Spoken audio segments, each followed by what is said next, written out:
কেমন আছেন সবাই?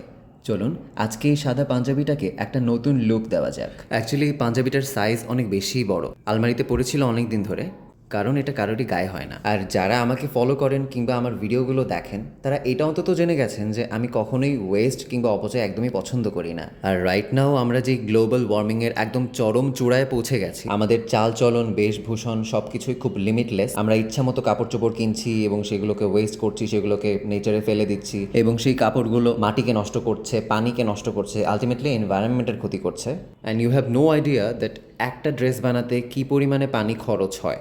সেখানে আমাদের হাজার হাজার লাখ লাখ ড্রেস কিংবা জামা কাপড় প্রতিদিন নেচারের সাথে মিশছে। একটা সময় না আমিও এগুলো নিয়ে খুব বেশি কনসিয়াস হতাম যে আমার নতুন ড্রেসই লাগবে, আমার ঈদে এই ড্রেসটা না হলে ঈদই হবে না, একই আউটফিট রিপিট করা যাবে না, এক এক অকেশনে আমার এক এক রকম ড্রেস লাগবে।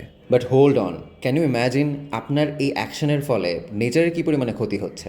বিগত কয়েক বছর ধরে আমি অন্তত এই ফর্মুলাটাই ফলো করছি যে আমার কোনো অ্যাকশনের কারণে নেচারে যেন কোনো ক্ষতি না হয়। আমি জানি কাজটা খুব সহজ না, কিন্তু তাই বলে অসম্ভবও না। আসুন না আমরা আমাদের আনন্দ এবং ভালো লাগাগুলোকে এত অবজেক্টিফাইড না করে ফেলি। একই জামা কিংবা একই জিনিস নতুনভাবে উপস্থাপনের মাধ্যমে আপনি ছোট হয়ে যাবেন না, বরং এই ক্ষেত্রে আপনার শিল্পসত্তার বহিঃপ্রকাশ ঘটে। And coming to this Punjabi, আমি ছোটোবেলা থেকেই সেলাই করতে খুব বেশি পছন্দ করি। আমার ভাই বোনগুলো জন্মের সময় আম্মু যখন কাঁথা সেলাই করতে বসতেন এবং আম্মুর খুব কষ্ট হয়ে যেত, তখন আম্মুর হাতেই এই কাঁথা সেলাইয়ের মাধ্যমে সেলাইয়ে হাতে খড়ি। আর এই কাঁথা সেলাই কিংবা লতা পাতা ফুল পাখি, এই নকশাগুলো তো আমাদের বাঙালির সংস্কৃতি এবং ঐতিহ্যের সাথে যুগ যুগ ধরেই মিশে আছে।